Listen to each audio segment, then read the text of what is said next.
All right. It's about 5:30 now here on this very warm Wednesday afternoon. We want to welcome each of you as you come home from work. Welcome to Improving Pain Care for Indigenous People with Dr. Tina Nash. We're just going to roll through a few introductory slides and speaker bio, and then we'll start the presentation here. Ooh, next slide, please. Thank you. We're going to start off by land acknowledgement. So we want to acknowledge and honor the fact that those of us who are participating in the event across the province share the traditional and current lands of the many First Nations, Métis, Inuit peoples whose resilience and presence with us remind us of our treaty obligations and relationships. The province of Alberta includes territories in treaties 4, 6, 7, 8, and 10, which included a diverse array of culturally distinct Indigenous peoples whose histories, languages, and cultures continue to enhance our communities and remind us of our ongoing relationships with each other, the land, and our own processes of reconciliation.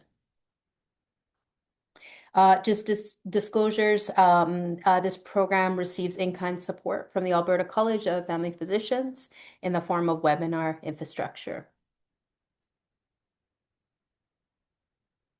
The planning committee is comprised of a few of us from different PCNs. Jan Jelinek is a behavioral health consultant or professional with Mosaic PCN. Dr. Janet Hurley is with Mosaic PCN.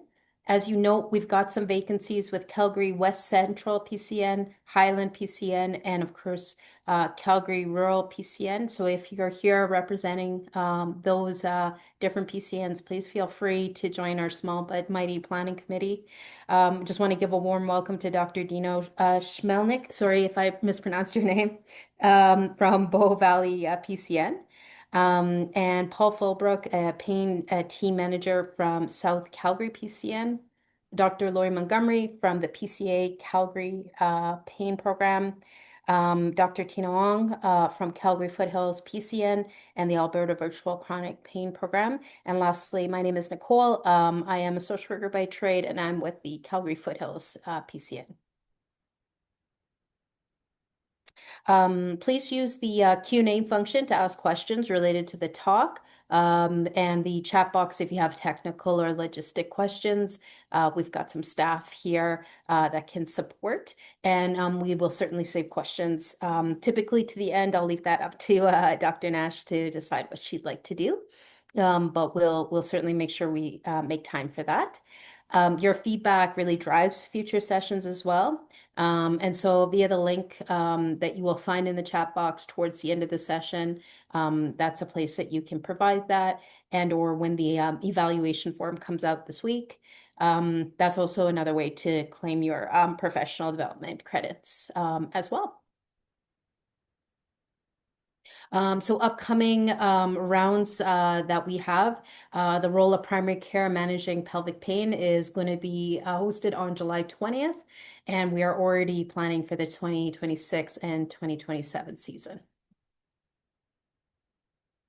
So we, as if you've attended any of these rounds, we like to just do a few polls. The first one is to get an understanding of the disciplines who are present. So we'll just give it a few seconds here if you don't mind answering.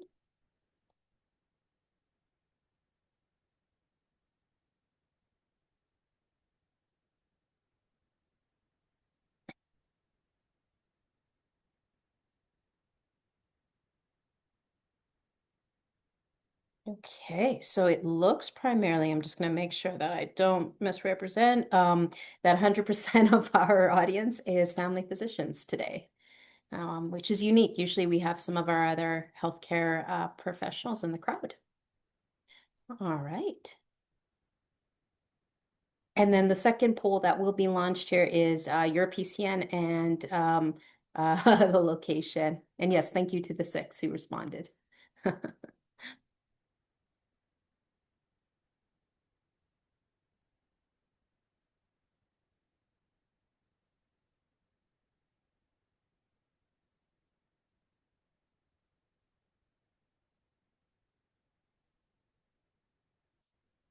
All right. So Calgary Foothills makes up 15% of our audience. 8% from Highland, 8 from Mosaic, and actually 8 from Calgary West Central. So welcome. We've also got other Alberta PCNs, 23%, and then folks who are not associated with the PCN, which is actually 38% of our audience. So that's fantastic. And yes, good evening. Sorry about the poll closing before you could submit your answers there.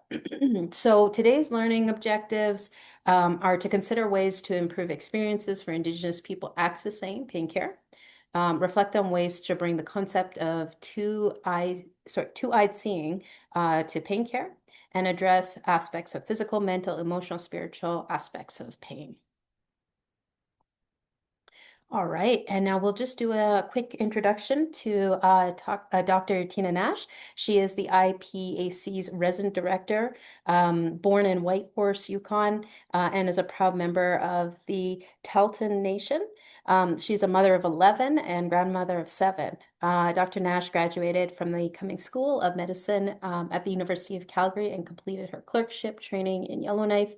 With 22 years of experience on Alberta Health Services Indigenous Mental Health Team, Dr. Nash is passionate about supporting Northern and Indigenous communities.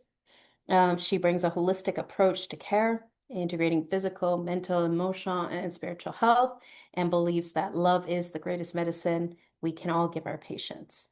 Currently, she's training in Yellowknife family medicine. Dr. Nash hopes to continue practicing in the North while serving her community with care and connection. And so without further ado, I'd love to hand the mic over to Dr. Nash this evening. Thank you. Masicho, thank you very much for the introduction. So we are just going to get right into this presentation. Is everybody seeing the screen okay with my presentation? Not yet, it's coming up. Can everybody see now? Looking good. Wonderful.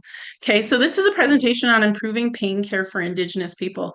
And really it comes out of lived experience, a lot of elder teaching, and really just the course of the last 22 years that I worked in Indigenous mental health, but also my time in medicine is built into this as well. Can I have the next slide, please?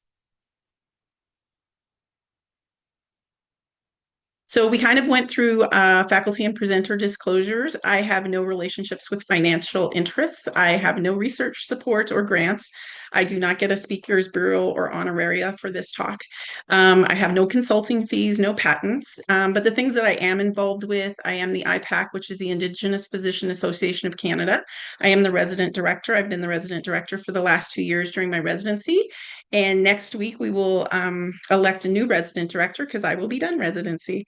I'm also I'm on the board of directors for the Resident Doctors of Canada as a director at large. And I will continue that position for another month until my residency is done.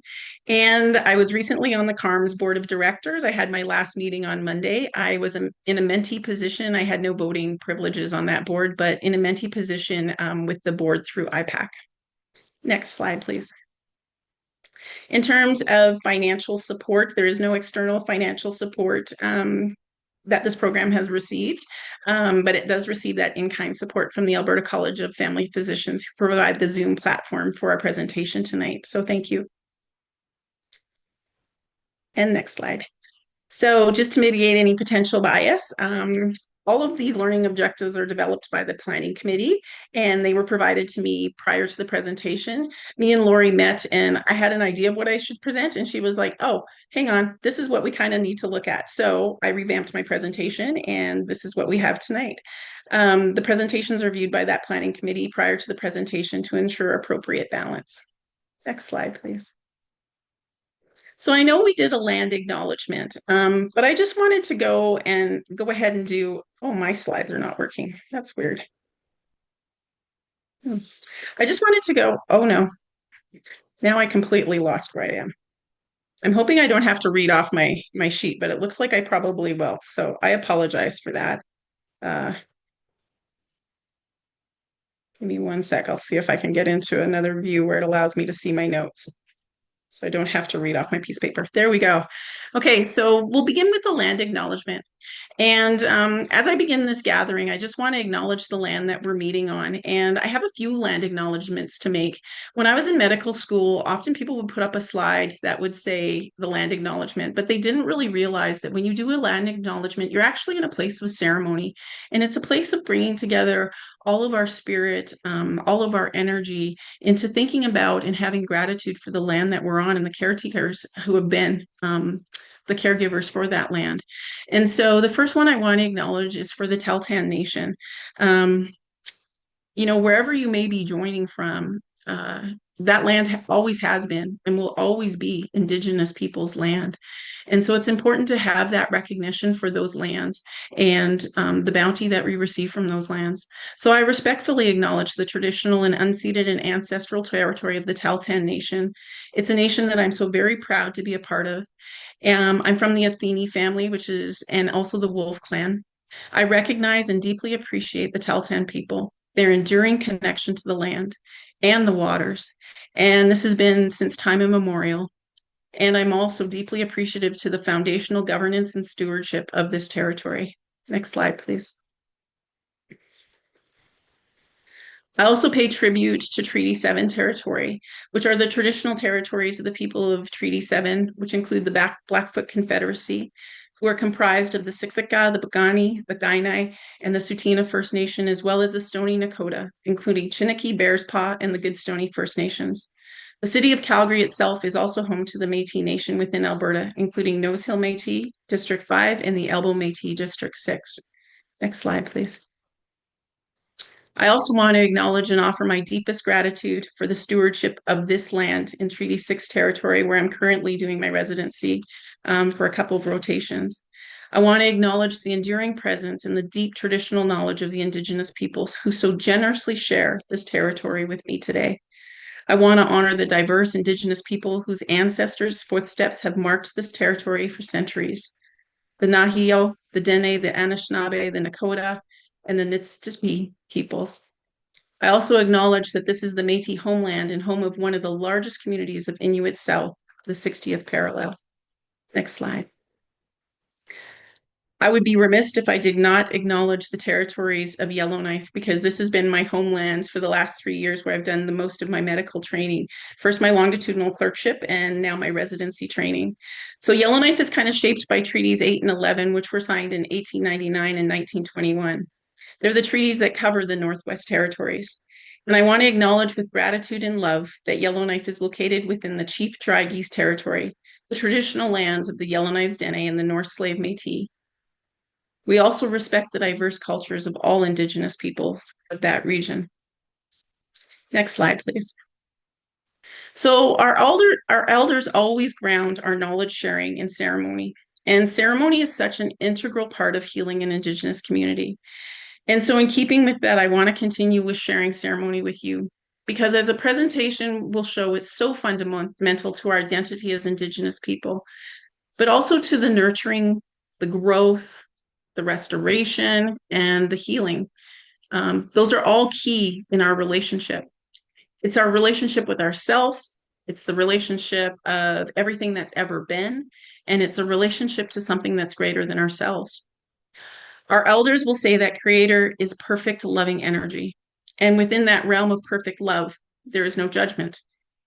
And if there's no judgment, then there can be no failure.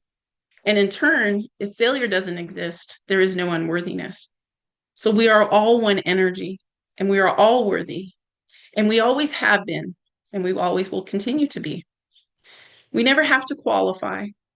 And ceremony was actually born to allow us to remember that. So ceremony is simply a way to bring our energy into the great flow of the creative energy of the universe. As Indigenous people, every time we smudge with these sacred medicines, we pray, we meditate, or even when we enter into sweat lodge, or we do a sun dance, or we attend a pipe ceremony, or we share with song, dance, or drumming, we allow ourselves the opportunity to bring our energy into this loop. And all truth be told, our energy is always in the loop. But ceremony was created to allow our minds, that aspect of our being that so often disconnects us from everything else because it's busy running with thoughts or emotions or plans. Ceremony helps us to slow down. to remember spiritual fact. The process, the protocol of ceremony was created for our minds. It's to give us something to grasp, to measure, to think about, to weigh, and to lend importance to. Ceremony itself was created for our spirits, for our hearts. It evolved so that we could feel it.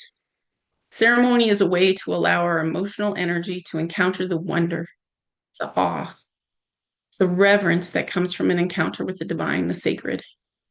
Ceremony is an emotional connectedness to that truth. So while we engage in ceremony already with land acknowledgement, I'll now engage you in ceremony with smudging. And I'm just going to take a moment to light my smudge here.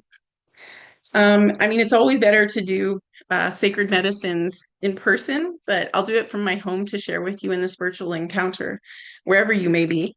And I ask that you take the time right now to bring yourself into this space, your truest, most purest energy of love and light. I ask you to take a moment to breathe, to let go of the worries of the day, the traffic you might have fought just to get here, the stories of those that you may have been carrying today, the burdens that may be weighing you down, and just allow your spirit to receive healing, to receive the messages it needs to hear in this presentation, and to be present with all of creation, and to just be still in the moment. And as the smudge burns in my home, I'll read you a little bit of an excerpt from one of my favorite books and one of my favorite authors. His name is Richard Wagamese, and he writes this book called Embers. Um, and I often share it, this little quote out of the book, every time I need to do a virtual ceremony online. So for you today, my friends, I raise sacred smoke. For you who are troubled, confused, doubtful, lonely, afraid, addicted, unwell, bothered, or alone, I raise sacred smoke. For those of you in sorrow, grief, or pain, I raise sacred smoke. For those who work for people, for change, for spiritual evolution, for the upward and outward growth of common humanity and the well-being of our planet, I raise sacred smoke. For those of you in joy, in the glow of our small or great triumphs, who live in love, faith, courage, and respect, I raise sacred smoke. And in the act of all of this, I raise it also for myself. Hi, all my relations. Next slide, please. So our objectives for today, first, I want to explain some Indigenous worldviews, and in doing so, maybe gain or provide some insight into how they differ from mainstream Western worldviews that kind of dominate the current landscape of medicine. I also want us to come to an understanding of fundamental healing approaches and the importance of interconnectedness, spirituality, and ceremony. I'm going to explore a little bit the impact of trauma in the pain response. And I also want to begin to build on your own life and help you build in your own life some of the practices that I use when working with Indigenous populations. And hopefully these will also translate into your practice and you'll be able to create more safe, appropriate, and sensitive spaces for Indigenous people. Really, honestly, all people. It goes beyond just pain management. And it's also one of our first steps in taking a two-eyed seeing approach. So this Grand Rounds presentation is kind of a little skimming of the surface in exploring Indigenous worldviews and understanding approaches to pain and healing. Each one of these objectives literally could be a Grands Round talk in and of itself, and you could do Grands Round talks every month for the next year, exploring each one of these concepts in more depth, and you would still need more knowledge on the subject to feel like you have a really true grasp of the knowledge. This is why our knowledge keepers in our ceremonious link community are absolutely so revered and so respected. It really is a lifetime of learning and knowledge that they bring into these spaces and that they share with us. So our knowledge keepers, our elders in our community, our ceremonialists, they're the ones who share with us the mysteries of the great unknown. And they bring those closer to us so that we can experience, connect, and heal. Teaching can kind of come from anywhere. So if you open yourself up to the teachings, and when you open yourself up to everything, everything kind of opens itself up to you. I attended a conference many, many years ago. It was put on by Inspire, which back then was called the Aboriginal Achievement Foundation. And there was a speaker who presented on the concept of what is called living in spirit. And what that means is that when you come into spaces of learning and knowledge sharing, you literally consciously check your ego at the door. Now, that doesn't mean you abandon your ego. Ego is kind of something we need. We need to learn how to live and grow in good ways with our ego.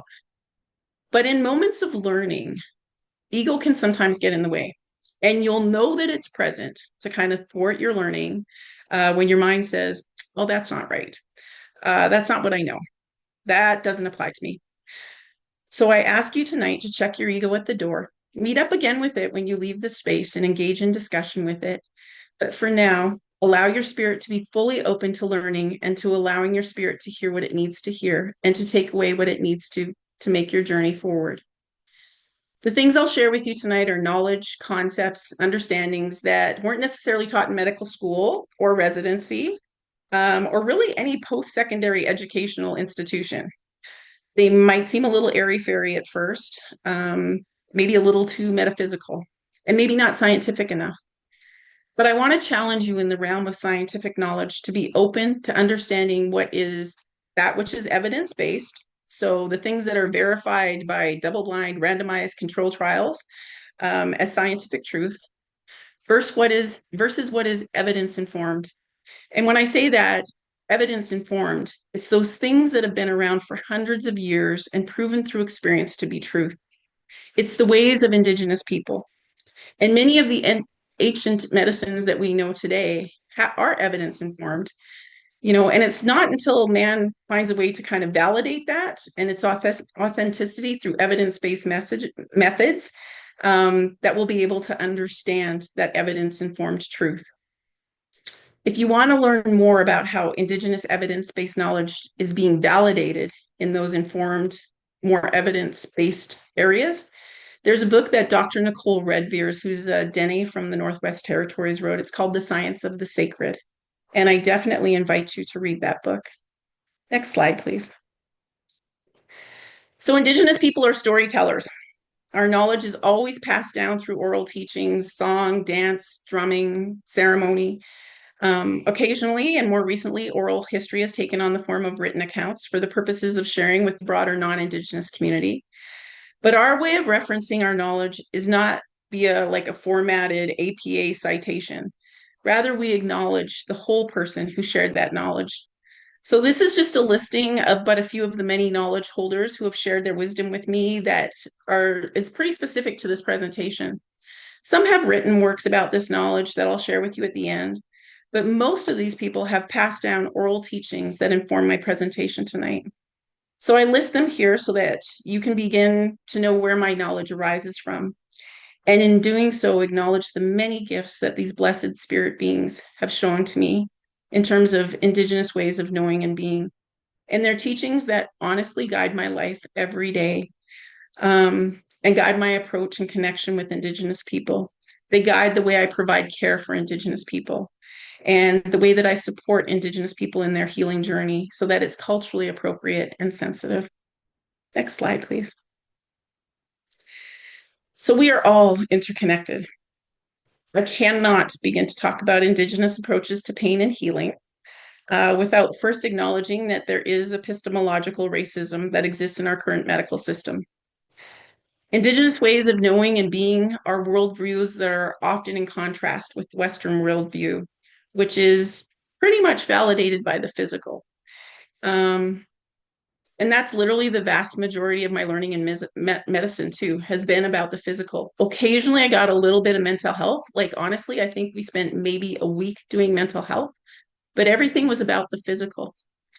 And the Indigenous worldview really evolves out of a direct holistic relationship that encompasses our spirit and it encompasses our universe.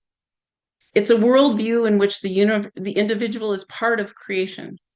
We're living life as one system, and we're not separate entities that are objectively related with each other.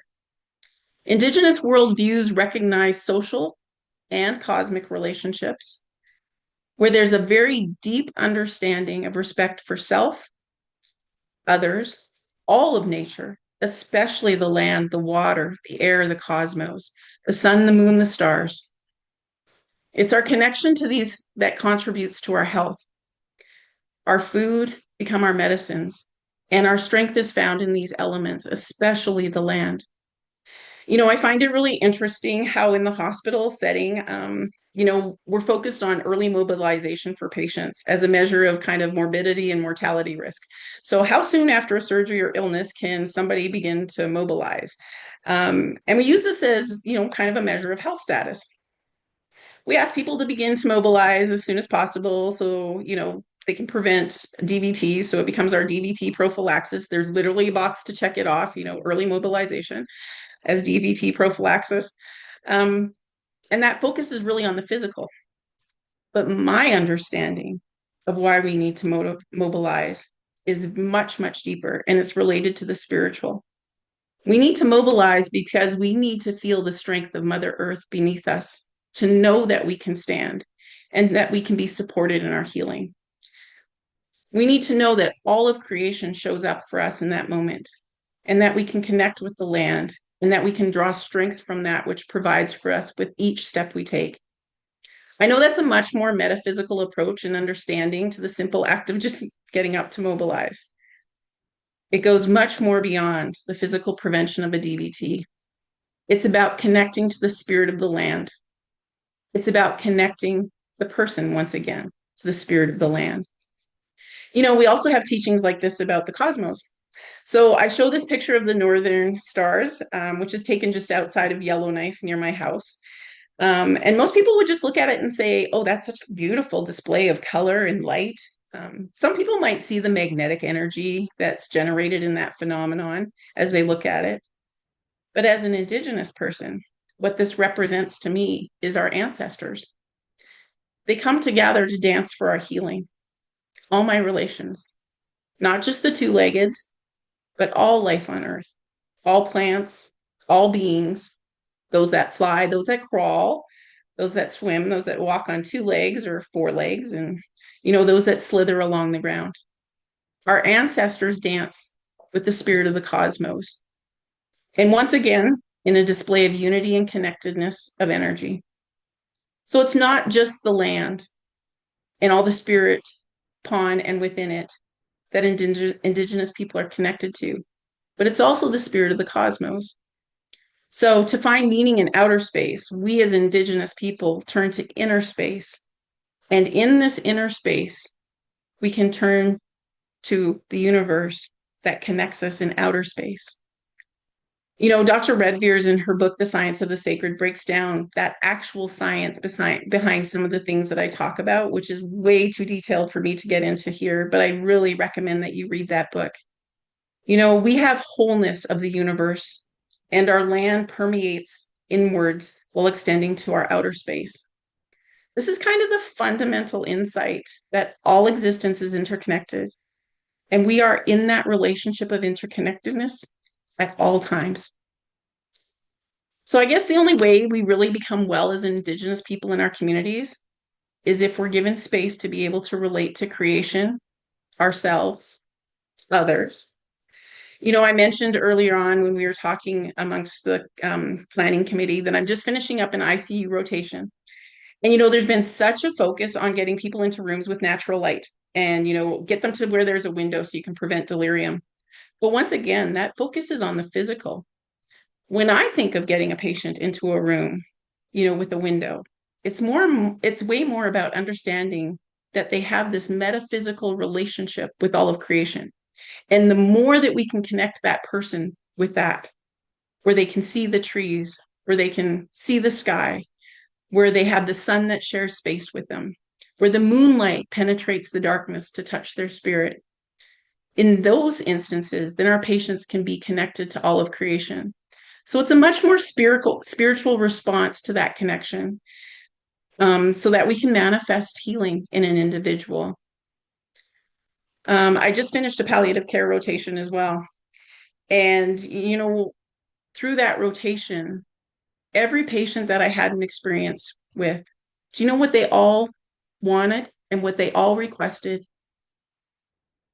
It was to be pain-free enough to be able to connect to connect to the land, to be able to go outside, to be able to feel the warmth of the sun on their skin, to be able to breathe fresh air, to be able to take sips of water, to be able to be in union with loved ones. They really desired to just be one with the land and the universe from which they came and to interact with it daily. They desired that interconnection. So I guess you really could say then that, interconnection is the wellspring of healing. Healing isn't just about the physical, it is about the metaphysical. It's about the mind, the body, and the spirit. And in times of palliative care and pain management, that healing is found more in the transitioning of the physical into the spiritual than it's actually found in the physical. Palliative care for me was the only rotation that I've ever been on in my medical training where I think Western medicine actually got it right. And the care of the spirit was so prioritized during that rotation. And the physical care was more of an adjunct. People participated in music therapy. They were able to participate in spiritual care. They were able to participate in ceremony. They were given mental health care and social supports were available. But they weren't just available for the patient, they were also available for the families. And the families and friends could come and visit and stay however long they wanted. They could be there for come and go whenever they wanted to. And those things just really foster healing, that sense of interconnectedness. So palliative care is that one place I found that Indigenous and Western medicine really do have a two-eyed seeing approach, and they coexist and they complement one another in our care. I just find it kind of too bad that we only offer that kind of care in the last few months or weeks of a patient's life. Next slide, please. So Western medicine relies really strongly on addressing the physical aspects of a person. Occasionally we attend to the mental and emotional needs of a patient. Rarely, if ever, do we treat the spiritual needs. And if we do, it's usually through a referral. Western medicine involves, for the most part, taking a pill, whereas Indigenous medicine involves a holistic support process for the individual, for their family, for their connections to the land. And if you truly want to decolonize your practice spaces, you have to first recognize that there is an interconnectedness of the four aspects of a person's being: physical, mental, emotional, and spiritual. And then you need to lean into treating that whole person. I often wonder where and when did modern medicine, and I say modern because, we've had Ayurvedic, Chinese, indigenous medicines, and ancient other medicine practices for thousands of years. Way before modern medicine, Western medicine stepped into play. And all of these ancient medicine practices recognized the interconnectedness of mind, body, spirit, and emotion. They treated a whole person, not just the physical. So when did modern medicine shift that approach? Why did it shift its approach? Was it an issue of resources, economics, politics, maybe competing beliefs? Maybe evidence-based superiority came onto the scene. Maybe it's epistemological racism. Or was it that we as a collective began to distance ourselves from our own interconnectedness in all of our relations? Maybe because it requires less work. There's less need to invest in relationship. And it allows for a more transactional approach to predominate. Maybe that's why we shifted. Throughout my Western medical training, I'll say, and through residency, spiritual care has really only been taught in the context of a referral pathway.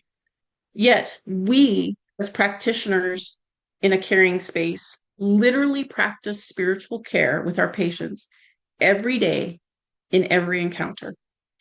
Some do it better than others, but we are all practicing spiritual care in the institutions that we're at.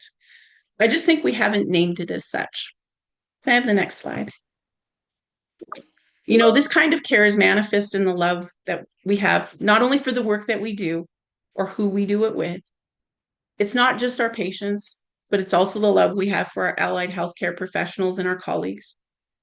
It's manifest in how we show up and in how we intentionally live in our interconnectedness. When I started med school, it was probably the first few weeks that I was in med school. There was this journal article and it had two quotes in it. And, those quotes just really resonated with my spirit. And they became the mantra, honestly, for me in medicine. The first was from Dr. Ralph Steinhauer.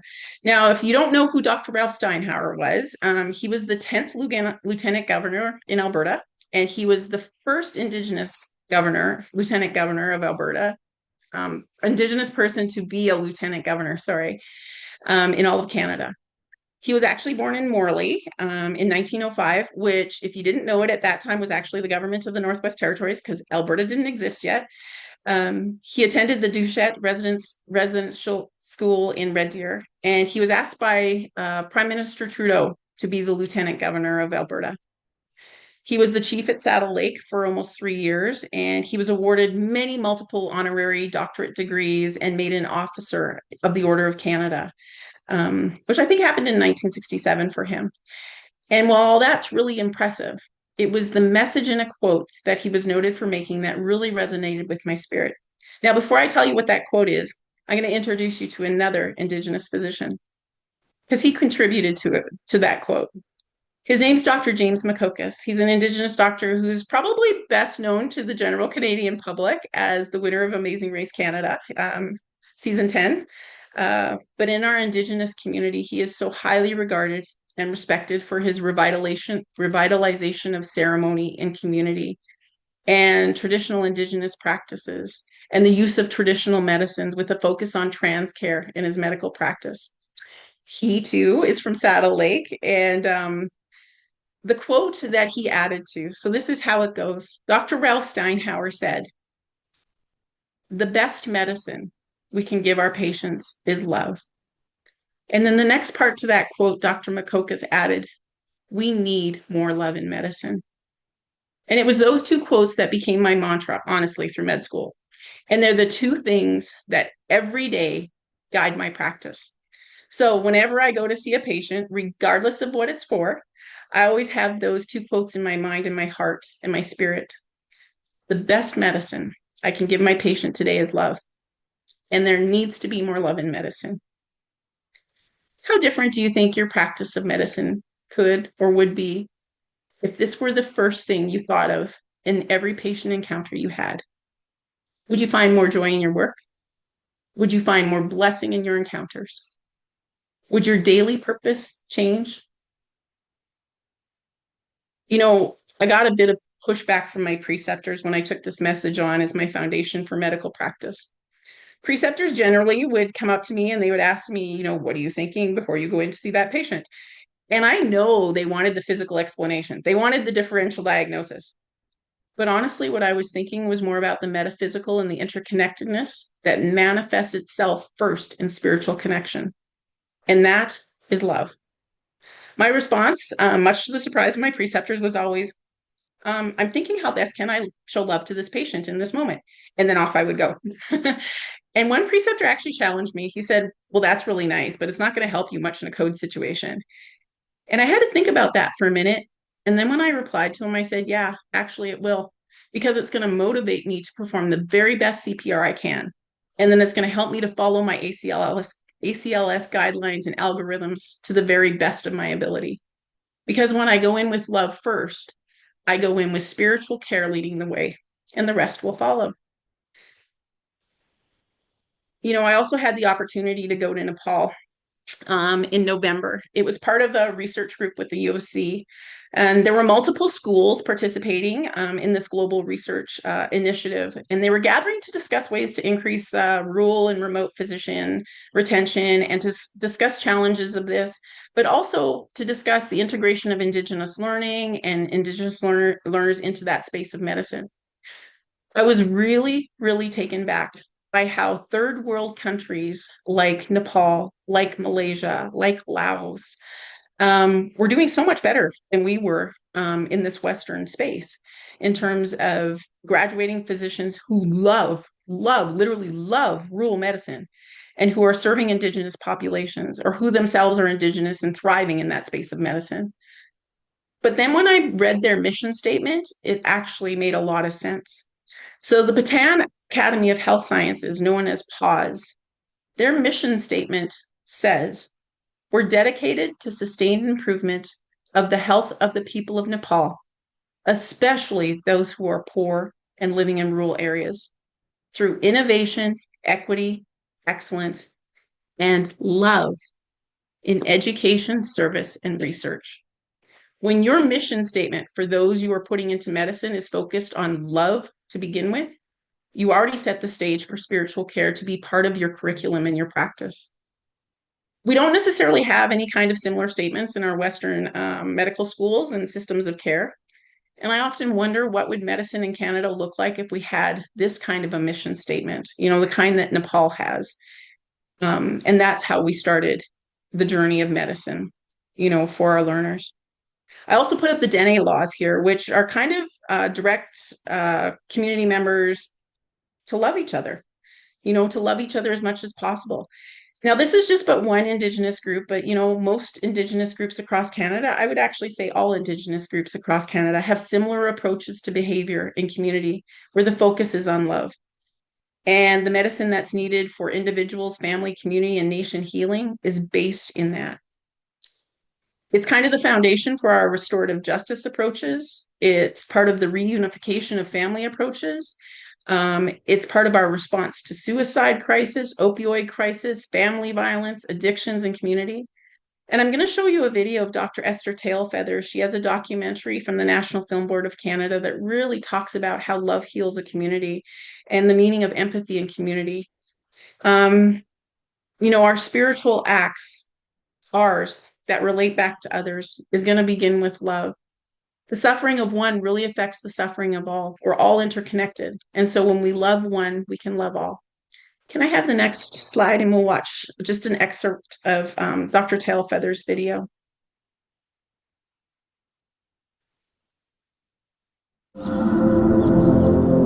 This is home, Ghana, otherwise known as Kainai, or the Blood Reserve. Nestled in the foothills of the Rocky Mountains, Kainai is the largest reserve in Canada.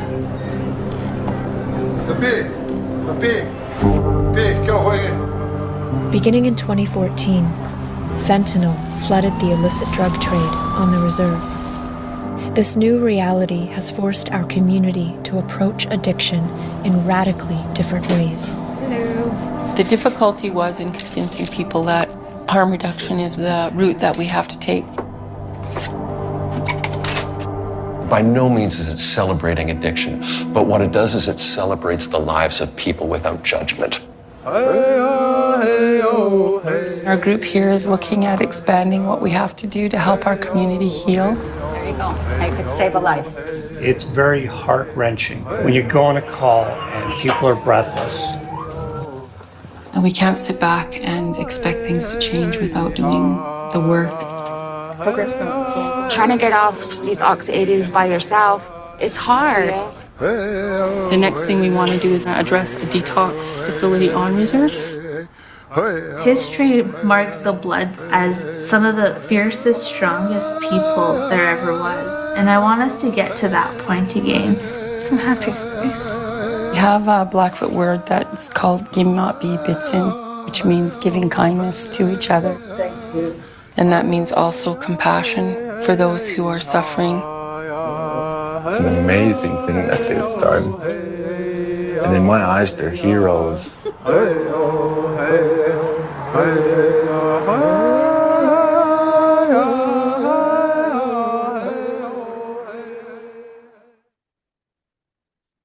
I can only imagine how different our systems of care would actually be if we talked about love in those interactions and as a way of spiritually connecting with our patients. But it's not something you're taught in medical school or in, post-secondary education. If you saw every interaction as an opportunity to provide spiritual care and recognize those interactions as ceremony in and of themselves, where my spirit meets your spirit, and we have reciprocal learning and nurturing that occurs, do you think you might have less burnout in your profession? Would you maybe have more gratitude? Would you maybe incorporate more holistic approaches for your patients? And in the process, also help to heal yourself. It's an interesting concept, and it's not something that we often are exposed to in, higher educational learning institutions. So I think it's pretty clear that there's some fundamental differences in worldview between Indigenous and non-Indigenous people that makes our current system harmful. and quite often inappropriate for our Indigenous patients. You know, spirituality, ceremony, love, interconnectedness is something that is not only necessary for the care of Indigenous people, but it also characterizes that flow that's needed to help manage the pain that Indigenous people experience. For our pain isn't just across our aspects of being, you know, physical, mental, emotional, and spiritual.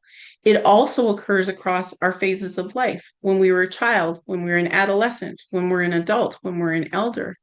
It occurs across seasons. You know, some people have more pain in the winter versus summer, spring, or fall. And it occurs across different contexts. You know, our pain is exacerbated or alleviated by our connections with ourself, with our family, with our community, and with the nation. And our pain also experiences and manifests itself through our intergenerational trauma that's carried with us in our DNA from the historical trauma that we've experienced as Indigenous people. Can I have the next slide, please? Oh, next. Sorry. So this is a quote that Sykes Powderface would always say. So Sykes was part of the Alberta Mental Health Board. He was so instrumental in creating the team that I worked with for 22 years, the Indigenous Mental Health Program that runs out of Sheldon Schumer. He's a Stoney Nakoda elder, and he would always say, the spirit speaks, the heart believes, the mind thinks, and the body does. It doesn't happen in that order because everything is interconnected, but it always begins with how we speak to our spirit.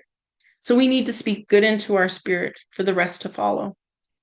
You know, our growth and our healing and our journey, it all begins with how we speak to our spirit. It goes beyond just positive affirmations, and it crosses a space that goes into gratitude. Now, gratitude is actually probably the hardest thing to ask somebody who has chronic pain to do, to practice gratitude when they may feel like there's nothing to be grateful for because they can't see beyond what is their physical pain. But gratitude is actually the superhighway into the spiritual. It's a connection with all of creation. It goes into the realm of self-love, self-care, self-compassion. And so often we enter into this as though it's an activity. You know, we kind of check the box. Yes, I did my gratitude for the day, rather than actually being in a place where we live it as a way of life. You know, gratitude with your patients doesn't have to be huge. It can really begin with something very small. So I begin my day with a tea every single morning. And as I have that tea, I'm in a place of gratitude. I'm thankful to be able to have that tea, to have the time to taste it, to enjoy it. You know, some people might find gratitude in the smell of freshness when the Thunderbird spirit comes and rain falls. Some people might find gratitude in the sound of water in a river, or maybe the stillness of a lake at dawn. Sometimes gratitude can be found in the sounds of birds chirping outside your window, which they just started to do in the last couple of weeks here in Edmonton. Or maybe it's the feel of fresh cut grass beneath your feet. Maybe it's gratitude for the shade of a tree when the day is really warm, or the warmth of a fire at night. Gratitude literally can be found in the smallest of experiences if we're willing to look for them. And in doing so, we may actually find moments of solitude and connection and spiritual fulfillment. So now I hope it's really apparent that the worldview that modern day Western medicine has is very much different from the worldview that Indigenous people have from time immemorial. I have, and I think I will continue to say that those systems that have harmed us as Indigenous people cannot and will not be the systems that heal us. Until our systems of care recognize that spirituality is the foundation of our existence and purpose, that ceremony is needed to be in connection with spirit, and that we are all interconnected to the land, the animals, the water, the air, the cosmos, and that love is the most healing of any medicine we can provide, and that we are a whole person, mind, body, spirit, emotion. Only then can Western medicine fulfill and be more appropriate and sensitive to our healing journey. If it doesn't address these things, it will always fall short in its endeavors to alleviate our pain as Indigenous people. Next slide, please. So, how can we build spirituality and ceremony into almost every day? So, let me walk you through a few exercises I often give to patients to help them foster connection with the land, kind of connection with all of creation, so that they can take control of their own healing and their own interconnectedness through spiritual understanding. So, the four elements of life are water, air, earth, and fire. They are part of the circle of life. And as such, when I'm walking with a patient in their own journey of physical, mental, emotional, and spiritual healing, I will often provide tools for them to put in their toolbox. There's some skills that help them to foster this connection to those four elements of life. And when they can foster that connection in the process of doing so, they can actually foster a deep spiritual connection in their own life. And we've never had to talk necessarily about spirituality in the process of doing that. So, I talked a little bit about Earth already and, how we have a deep connection to Earth. We need to mobilize to feel the strength of Mother Earth beneath our feet. That's one of the reasons we need to get out and do even the minimalist amount of exercise, even if it's just standing there and doing Tai Chi, to put your feet to the land. We also need to recognize the land gives us food that comes from the earth and the animals that inhabit it. When we harvest them, they become food for our bodies. And this is medicine that comes from Mother Earth. The next is air. And air is kind of one of my favorite ones to talk about. People most likely know this teaching from the scientific perspective. We know it is photosynthesis, right? I'm very sure many of you do breath work with your patients or your clients as a strategy to kind of mitigate pain. Take that deep breath in, feel your lungs expand, et cetera, et cetera. My teachings, though, about breath work come from the understanding of the interconnectedness that I have, and that the very act of breathing is ceremony. And it's ceremony with all of the green plants of this earth and essentially all of creation. So, at the very simplest level of explanation, photosynthesis kind of teaches us that we take in oxygen from the green plants of this earth, and in turn, we give off carbon dioxide. That's kind of the process. And that process needs to happen, or neither one of us would exist. Those green plants wouldn't exist, and we as the two-legged would not exist. So in that moment that we take our first breath, we're in relationship with that very first inhale, and we are joined to everything that ever was, is now, and ever will be. To that which has gone before us, we're also joined. To that which is present with us, we're joined. And to that which is yet to come, we are joined. And then as we exhale, we contribute to the sacred relationship of life. So it's kind of like bringing life into our bodies while we're also giving life to that which is around us. We're actually born into a state of sacred relationship with all of creation. So this is how I kind of illustrate this with my clients and patients. I ask them to think of a beautiful, lush green forest, or a green field, green grass, or a water area with, algae in it, or maybe quiet lake that has water lilies, and then for them to picture themselves in that space. And I'll ask them to take a deep breath, and as they take that deep breath and they inhale, I ask them to tell themselves, I am worthy, because they are worthy for no other reason than because they breathe. Then when they exhale, I ask them to say, I am valuable, because their value is found in the fact that their act of breathing puts them in a sacred connection with all of creation that supports life. And in breathing, all of creation then shows up to support them in their healing journey in the same way they're showing up for all of creation. So I invite you to kind of take a moment to maybe try this, and we'll just do it 3 times. But I'm going to ask you to think of the most beautiful greenery you can. And then to imagine yourself there. Take in a deep breath. Imagine those green plants giving you oxygen, and tell yourself, I am worthy. As you exhale, envision those green plants receiving your gift of life, and tell yourself, I am valuable. I generally ask people to do that 3 times, because the first time you do it, it happens in the head. The second time you start to make this journey, by the third time, you feel it in your spirit. Now, I guarantee you tomorrow, when you go outside, you'll probably never see the green plants of this earth in the same way. You will forever be on a more connected level with them and a deeper connection with the green plants of this earth. We experience that interconnection in our being. You know, the universe shows up for our healing in those moments because we are in ceremony with something that is sacred. In the moment that you breathe, you're in a sacred connection with all of creation. It's a much more spiritual way to kind of connect the act of breathing to the soul that really demonstrates our interconnectedness. The very act of breathing is ceremony. It's an everyday activity that, I mean, you can do now, that our patients can do, that our clients can do, that really helps them to foster a spiritual connectedness and a healing in their spirit. The next one that's one of my favorites to talk about is water. Water is super beautiful to help your patients to connect with creation and to help them be in a space daily to be in ceremony and spiritual connection. Water is a very, very sacred element to us as Indigenous people. I mean, we will defend fiercely our land and our watersheds. We will defend our headwaters. We will defend our lakes and our rivers because we totally understand the sacred relationship we have with water. Water is our first medicine. I mean, we come from water. Our relationship with water begins in our mother's womb.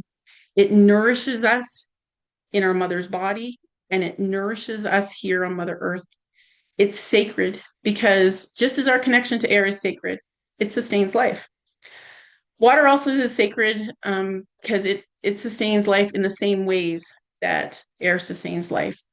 It's one of the most important things we have to have in our life here on Earth. You know, you can kind of go for like a month and a half, 2 months without any food. You know, I think 73 something days is the longest I've heard of somebody going without food. But you literally cannot live beyond 7 days without water. There's no reaction that happens in our body where water is not a component. We use it as a measurement of hemodynamic stability, reflected in volume status.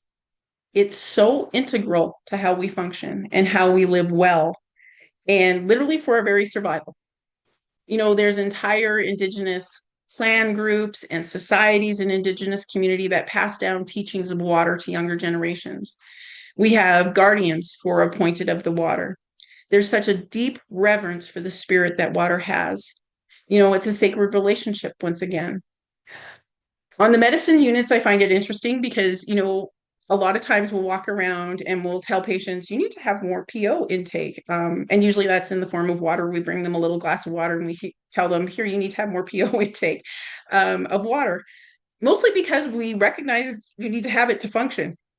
But for Indigenous people, we recognize our connection to water is ceremony and it's a spiritual connection. We know that to stand for water is to stand for land and to stand as one interconnected with all of creation. So in Indigenous communities, water serves a much deeper purpose than just to maintain function of the body. It actually provides a conduit to be in ceremony daily and to be in a spiritual connection with creation.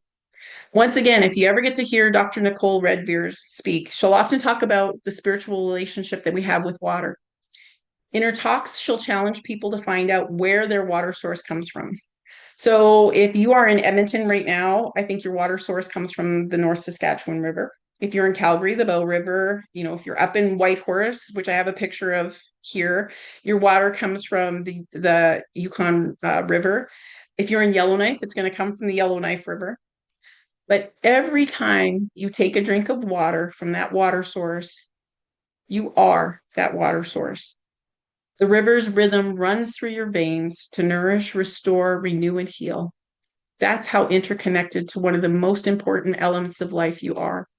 You literally are that water source, and you embody the healing it provides for you to continue on your journey. Once again, this is just another way that all of creation shows up to support our healing. So the next time that you sit down to have a cup of tea, maybe take a drink of water from the tap or prepare a lemonade with some water, reflect on where that water comes from and take a brief moment to sit in quiet reflection with the spiritual connection you have to that water source and the healing it brings.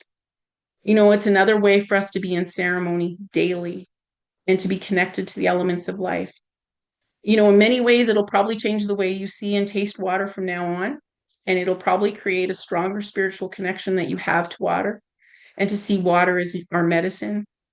It may even help you understand why Indigenous people are so adamant about protecting the waters. Tears are also water, and they're also a way to be in ceremony. I used to be super embarrassed to cry in front of others or to be emotional about things. But then I sat with Elder Doreen Spence one time, and she asked me, "Why do you feel that way?"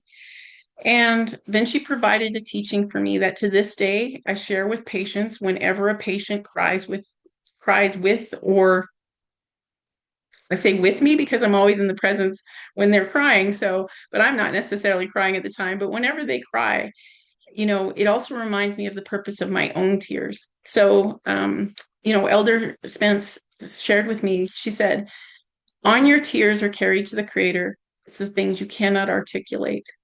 You actually don't have the words for it, but your spirit knows. And so you enter into ceremony to release those prayers as you shed your tears. It's a joining of the flow of water to cleanse, to give life to, and to be in spiritual connection to the sacred power of water." So, after she gave me that teaching, I have never looked at tears in the same way. I don't wipe them away now when they come. I'm not embarrassed of them because I recognize them as ceremony. I recognize them as sacred. They remind me of how water remembers our ancestors who came before us and connects us to them through its flow. Water is life. Water has spirit. Water can heal.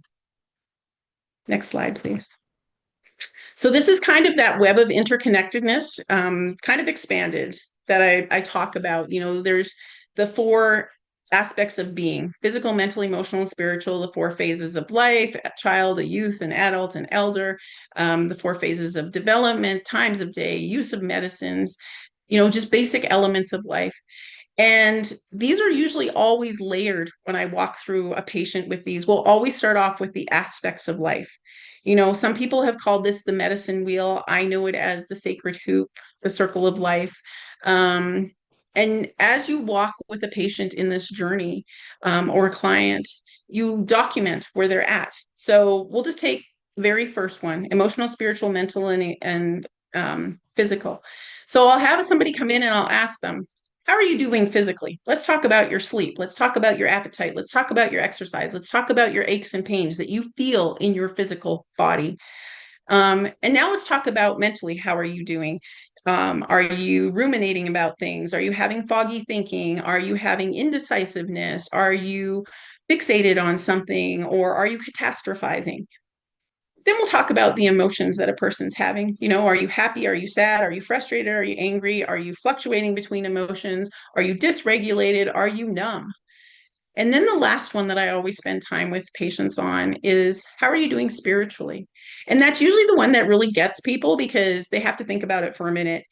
Some people will answer in the context of religion, "Oh, I don't believe in a God." And then I'll have to kind of come back a little bit and I'll explain to them, but spirituality doesn't necessarily mean religion.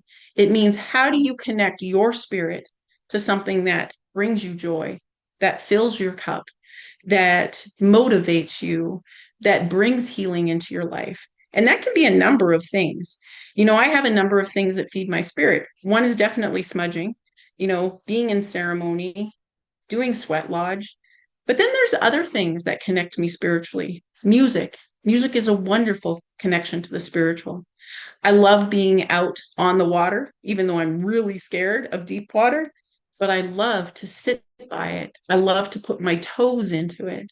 I love being in the sun.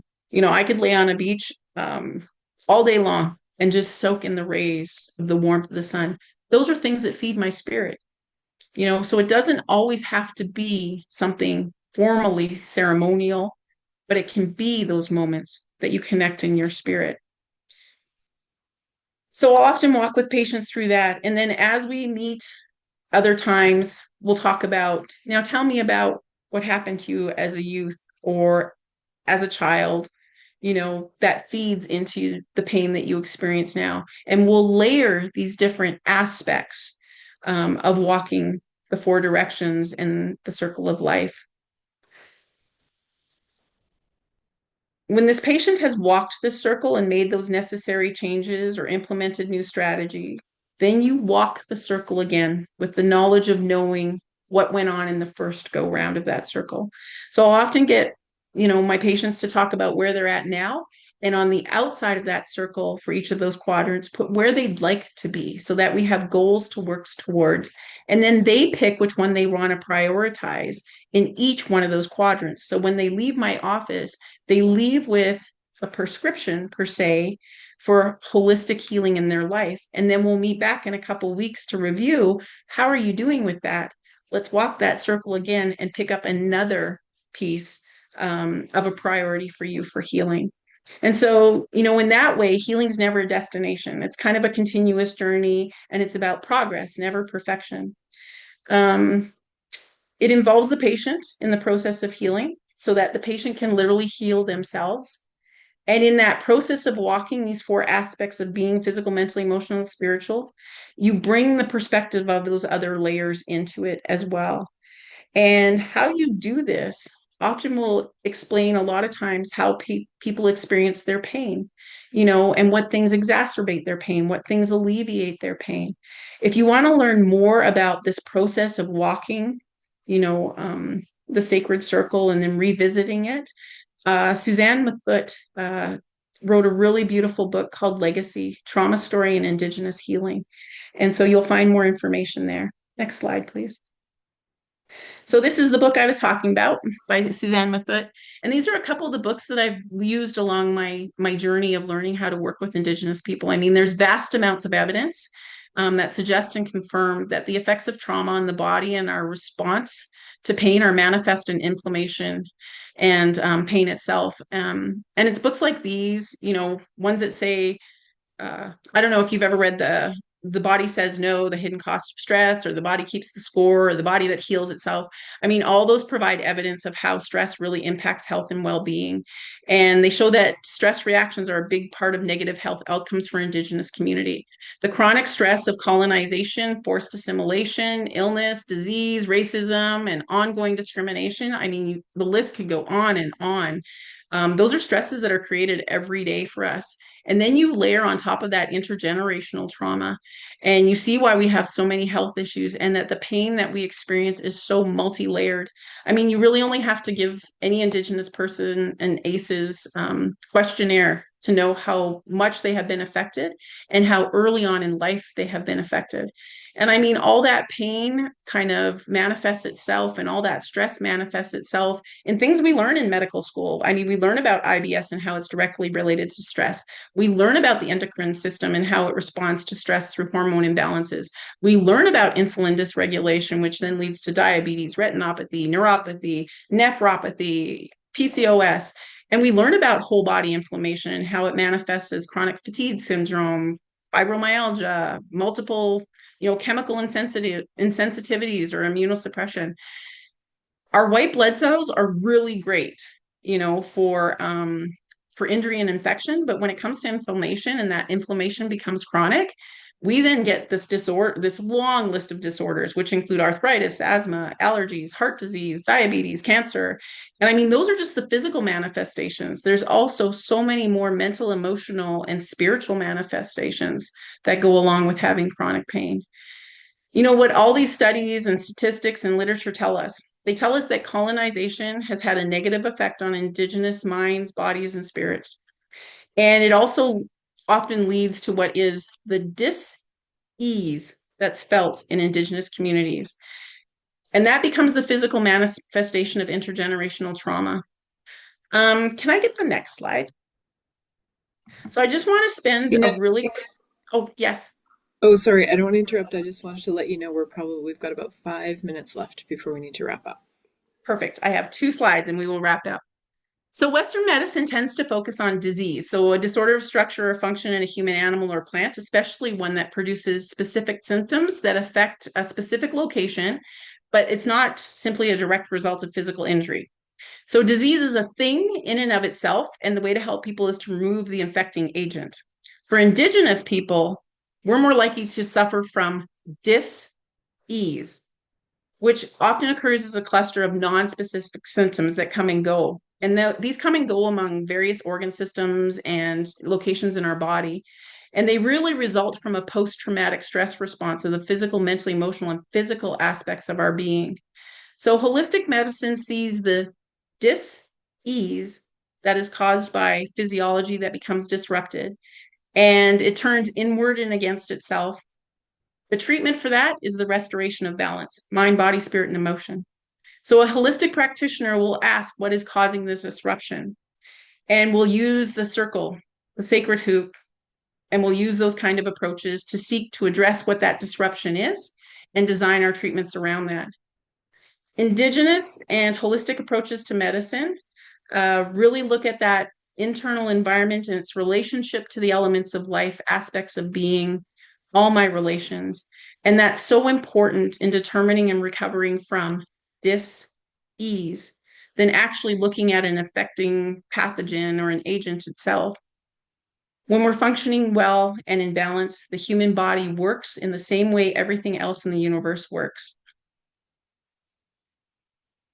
And I think I'll end it there. I was going to end with a story about how this manifested in one of my patient encounters. But if you just want to go to the next slide, I'm more than welcome to take some questions. Well, there might be an opportunity to tell your story as you answer a question. Tina, did you want to unmute? I know as a host, you don't have access to the Q&A box, actually. No, I might be able to see the chat. I have a small, I can see Tina, the chat, but if somebody wants to mediate it or even just ask a question, that's wonderful too. Yes, Dr. Huang can just speak to her question. Sure. Thank you so much, Dr. Nash, for your presentation. It was excellent. I wish there was more time where we can have you back.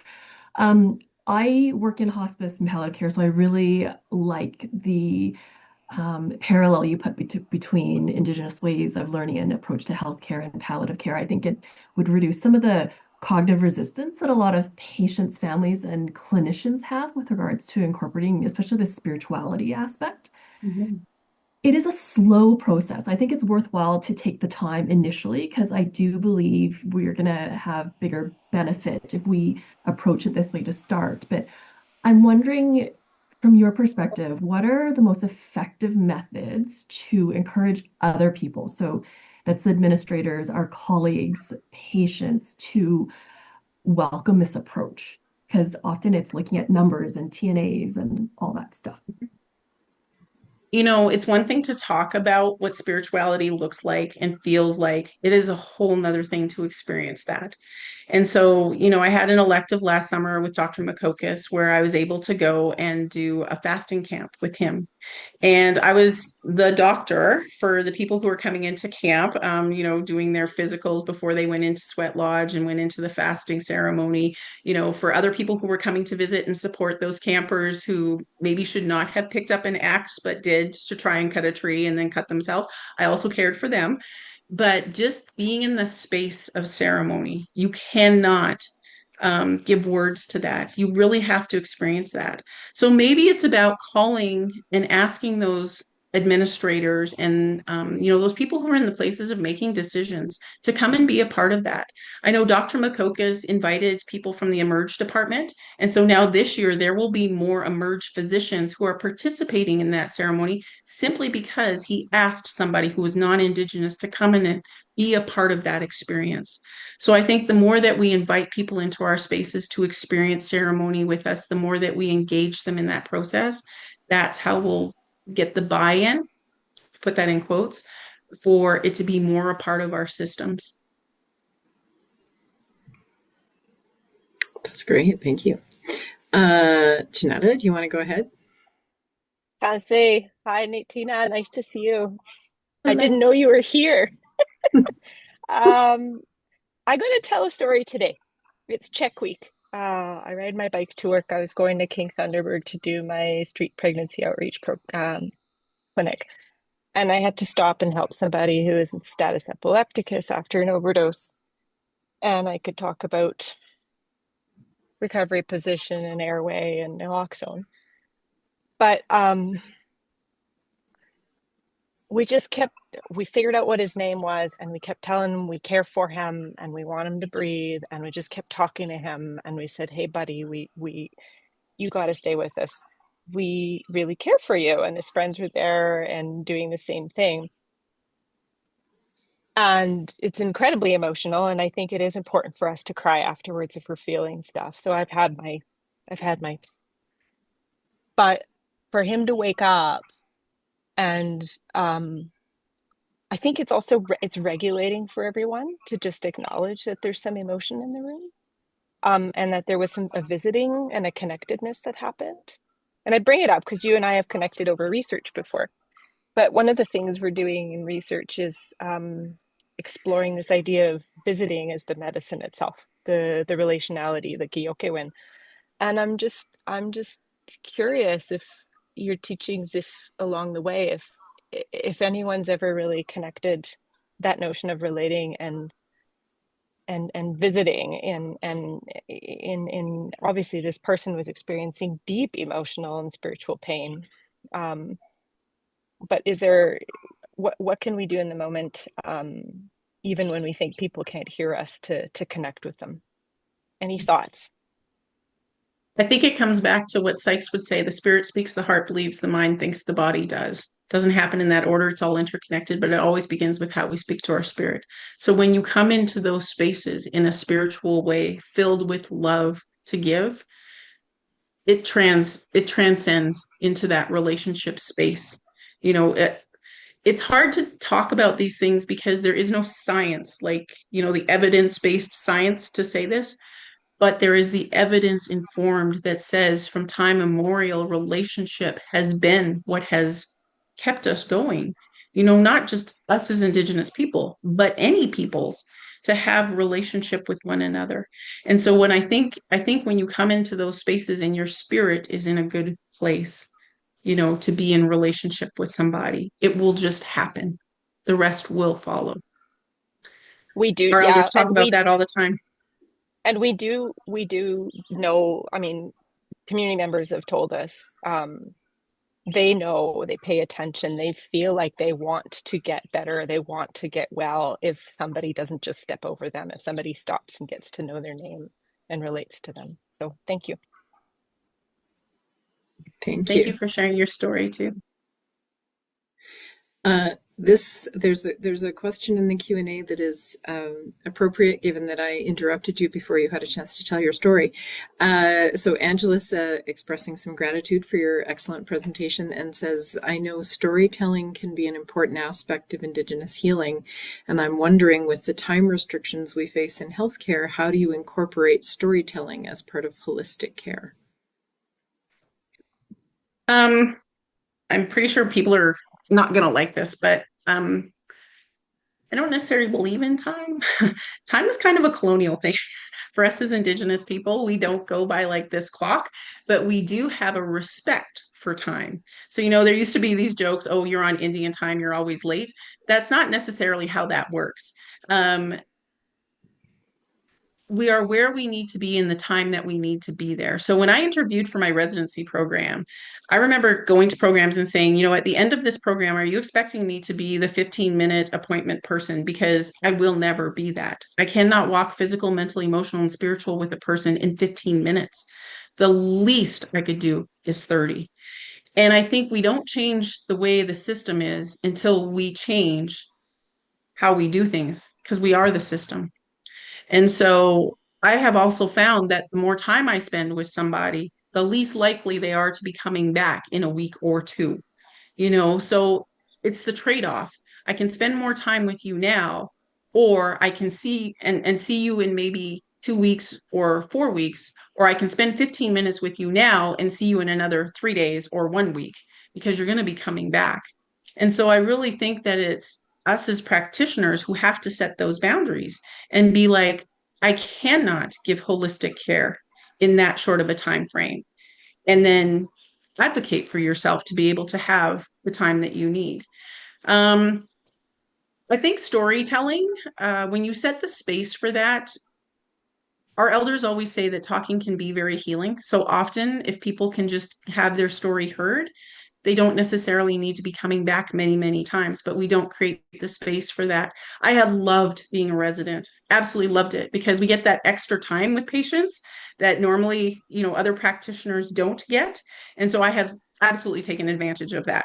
And I will spend more time in a day just being with people. Even though my shift is done, I want to now go back and just visit. I don't want to talk about, all of your biomarkers that we went through today on shift, but I want to just talk about you, and I just want to connect with you.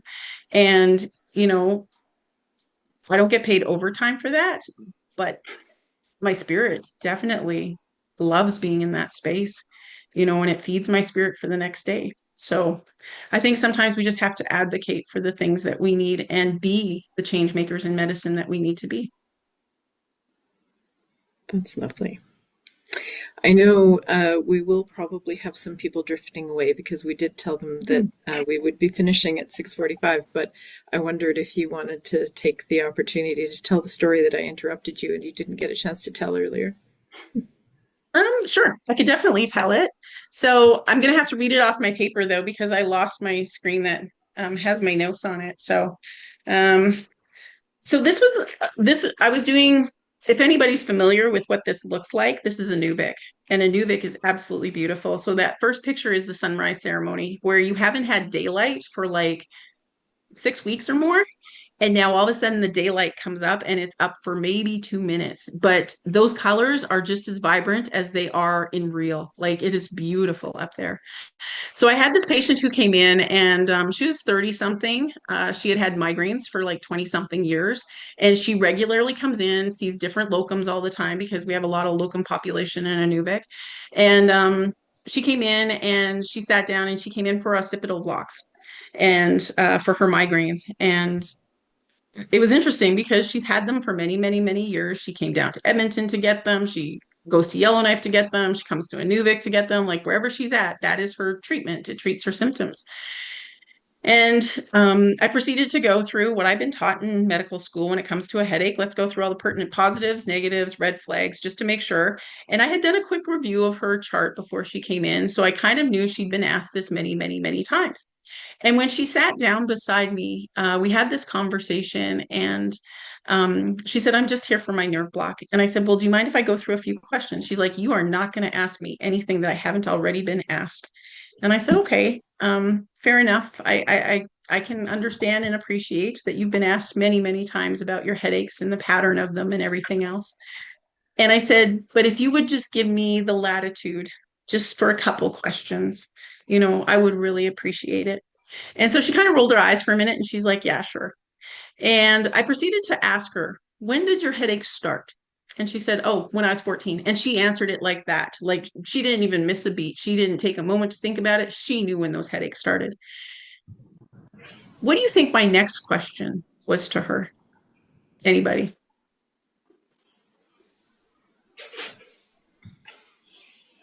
No? I asked her, what happened to you? What happened to you between the age of 13 and 14? And she took a moment and her eyes welled up with tears. And she said, my father took his life when I was 13. And then I became the caregiver in my family. My brother took his life when I was 19. And recently I lost my uncle to cancer. And as she's telling this story, she's more and more tears are falling and she's trying to wipe them away really quickly. And I shared with her that teaching of tears being our ceremony and how, on our prayers, on our tears are carried our prayers to the Creator, the things we can't articulate, but our spirit knows. And so we allow ourselves to be in that space of ceremony to allow that to happen. And as she continued, she cried a little bit more. I held her hand. And probably about, I'd say 5 to 7 minutes passed. And she started to just be in this space of allowing herself to be in ceremony and to allow her tears to fall. And she didn't start wiping them away anymore. She just allowed them to come down her face. And when she was done crying, I said, can I ask you one more question? And by then she was okay with that. And she said, sure. I said, when the trauma that happened with your father occurred, where did you start to feel that in your body when you recounted that story to me? And she said, it sits here. It sits on my shoulders. I carry it all the time. And then it works its way into my neck and into my head. And it was like a light bulb went off. And she was like, that's why I have headaches. I didn't tell her that. That came from her own understanding of what she thinks influences those headaches. Now, it was funny because we had a good laugh too after that, because she looked at me and she was like, Doc, I didn't think that anybody was ever going to ask me a question I had already been asked, but you asked them, and now I know. And I mean, I offered her the occipital nerve blocks. I mean, she at that point she had come to the understanding that, methylpred and pubicaine were not necessarily going to take away the pain, because her pain was more of an emotional, spiritual, mental, manifesting as physical. It was the dis-ease that she was feeling in her spirit around all of that. So when she got up to leave, she was like, no, I don't need that. I'm going to go find an elder in the community. I'm going to engage in ceremony. And I just find that to be really interesting, because that happened in the course of maybe 15, 20 minutes, if that she had that transformation of healing in her life. But that wouldn't have happened, if ceremony wasn't available, if she didn't have an understanding of the interconnection of physical, mental, emotional, and spiritual. And if maybe she had seen a different practitioner who just said, okay, I'll give you the injection. And then she went on her way only to come back weeks later to have the same injection. So I share that story because people really can change and really have healing moments when we introduce spirit into our encounters. That is beautiful. Thank you. And I think that's a lovely way to end off. So I just want to take the opportunity to thank you again in the middle of an ICU rotation, for heaven's sake, for coming and doing this presentation. So thank you.